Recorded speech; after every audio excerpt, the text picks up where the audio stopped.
Assalamualaikum warahmatullahi wabarakatuh.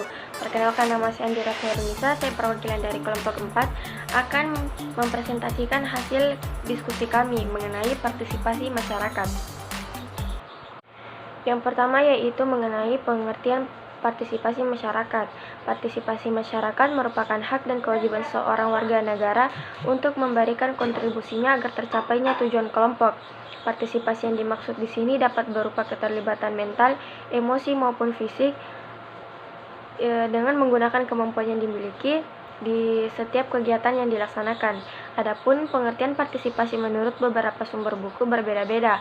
Salah satunya menurut Sumaria di tahun 2010, partisipasi adalah peran serta seseorang atau kelompok masyarakat dalam proses pembangunan baik dalam bentuk pernyataan maupun dalam bentuk kegiatan dengan memberi masukan pikiran, tenaga, keahlian, modal dan atau materi serta ikut memanfaatkan atau menikmati hasil-hasil dari proses pembangunan tersebut. Yang kedua yaitu prinsip-prinsip partisipasi masyarakat menurut Department for Independent Development (DFID) yang ditulis dalam buku Panduan Pelaksanaan Pendekatan Partisipatif oleh Sumampau tahun 2004 dibagi menjadi 7. Yang pertama yaitu cakupan. Cakupan yang dimaksud yaitu semua orang atau wakil-wakil dari setiap pihak yang terkena dampak dari proses pembangunan tersebut. Yang kedua yaitu kesetaraan dan kemitraan. Setiap pihak memiliki kemampuan, keterampilan serta prakarsa. Dengan prakarsa tersebut mereka berhak untuk membangun dialog tanpa memperhatikan jenjang dan struktur mereka. Yang ketiga yaitu transparansi. Setiap pihak dapat menumbuhkan komunikasi sehingga dapat menciptakan dialog yang kondusif. Yang keempat yaitu kesetaraan wewenang. Kesetaraan wewenang yang dimaksud di sini pembagian distribusi wewenang setiap pihak sama sehingga tidak terjadi dominasi. Yang kelima yaitu kesetaraan tanggung jawab.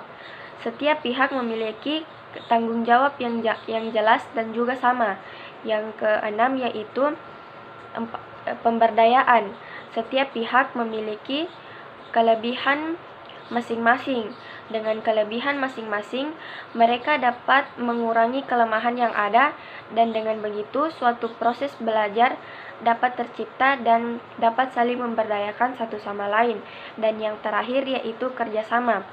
Dengan adanya kerjasama, setiap pihak juga dapat mengatasi kelemahan yang ada dan juga dapat melengkapi satu sama lain. Yang ketiga yaitu mengenai jenis-jenis partisipasi masyarakat. Seperti yang terlihat pada slide, jenis-jenis partisipasi masyarakat yang dikemukakan oleh Dwiningrum dan Slamet hampir sama, tetap bedanya Dwiningrum memiliki 4 poin sedangkan Slamet memiliki 3 poin. Menurut Dwiningrum, jenis-jenis partisipasi masyarakat yaitu 1. Partisipasi dalam pengambilan keputusan. Dalam tahap ini setiap pihak memberikan gagasan atau ide untuk kepentingan bersama. Yang kedua partisipasi dalam tahap pelaksanaan. Dalam tahap ini setiap pihak menggerakkan sumber daya dana, kegiatan administrasi, koordinasi dan penjabaran program. Yang ketiga yaitu partisipasi dalam pengambilan manfaat. Yang dimaksud di sini yaitu setiap pihak mendapatkan hasil yang diperoleh dari proses pembangunan tersebut baik dalam bentuk kualitas maupun kuantitas. Dan yang terakhir yaitu proses dalam partisipasi dalam evaluasi. Pada tahap ini dalam evaluasi dilakukan untuk menilai program yang telah dijalankan sebelumnya. Yang keempat yaitu mengenai Yang keempat yaitu mengenai tingkatan partisipasi masyarakat menurut Einstein tahun 1969 yang dibagi menjadi 8 tingkatan. Tingkatan pertama yaitu manipulasi.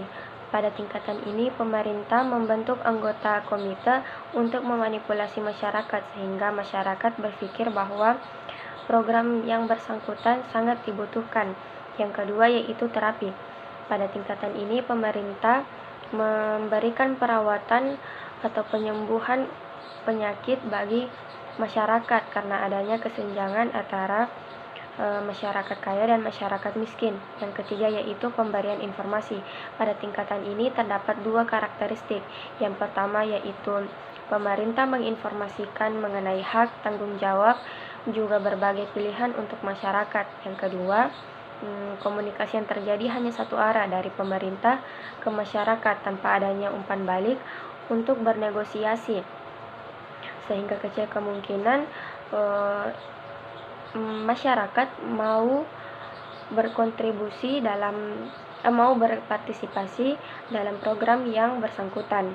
Yang keempat yaitu konsultasi. Pada tingkatan ini pemerintah bernegosiasi dan menggiring opini masyarakat.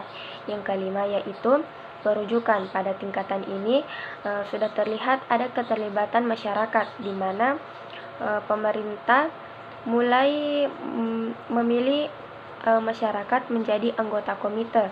Yang keenam yaitu kemitraan.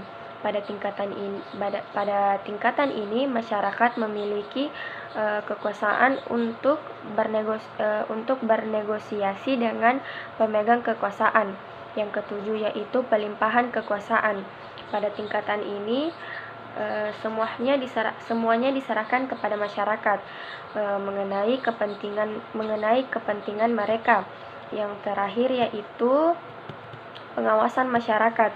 Pada tingkatan ini masyarakat mempunyai kekuatan penuh untuk mengukur program atau kelembagaan yang berkaitan dengan kepentingan mereka. Yang kelima yaitu faktor-faktor yang mempengaruhi partisipasi masyarakat menurut Sumaryadi tahun 2010. Yang pertama yaitu ketersediaan komunitas untuk diberdayakan. Yang kedua yaitu pemikiran bahwa pemberdayaan tidak untuk semua orang dan adanya persepsi dari pemegang kekuasaan dalam komunitas tersebut.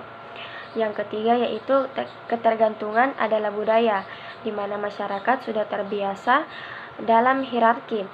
Yang kelima yaitu dorongan dari para pemimpin setiap komunitas untuk tidak mau melepaskan kekuasaannya. Yang kelima yaitu adanya batas pemberdayaan, terutama terkait dengan siklus pemberdayaan yang membutuhkan waktu relatif lama, di mana pada sisi yang lain kemampuan dan motivasi setiap orang berbeda-beda. Yang keenam yaitu adanya kepercayaan dari para pemimpin komunitas untuk mengembangkan pemberdayaan komunitasnya. Dan yang terakhir, pemberdayaan tidak kondusif bagi perubahan yang cepat. Adapun mengenai poin yang keenam yaitu peranan partisipasi masyarakat. Dalam hal ini masyarakat aktif memikirkan, merencanakan, melaksanakan, juga mengevaluasi program kesehatan masyarakat. Selanjutnya yaitu mengenai metode partisipasi masyarakat. Ada begitu banyak cara untuk mengajak masyarakat agar mau berpartisipasi. Yang terutama itu ada 2 poin. Yang pertama partisipasi dengan paksaan, di mana masyarakat dipaksa untuk mengikuti program yang bersangkutan, baik dengan cara membuat perundang-undangan atau dengan membuat perintah secara lisan saja. Yang kedua yaitu dengan partisipasi dengan persuasi dan edukasi, di mana ini dilakukan dengan kesadaran penuh oleh masyarakat tersebut. Dan yang terakhir yaitu mengenai elemen-elemen partisipasi masyarakat yang terdiri dari 4 poin. Yang pertama yaitu motivasi. Motivasi merupakan hal yang paling mendasar untuk menggerakkan masyarakat agar mau berpartisipasi. Yang kedua yaitu komunikasi. Suatu komunikasi yang baik yaitu menyampaikan pesan, ide, dan informasi yang benar untuk masyarakat. Yang ketiga yaitu koperasi. Kerjasama dengan instansi-instansi di luar kesehatan masyarakat untuk menjalin kerjasama dengan masyarakat dapat menimbulkan keinginan untuk berpartisipasi. Dan yang terakhir yaitu mobilisasi. Mobilisasi di sini dimaksudkan bukan hanya pada tahap pelaksanaan program, tapi dilakukan sejak dini dari identifikasi masalah, perencanaan program, serta sampai pengevaluasian program. Hanya itu yang bisa saya dapat sampaikan. Lebih dan kurang dari presentasi ini mohon dimaafkan.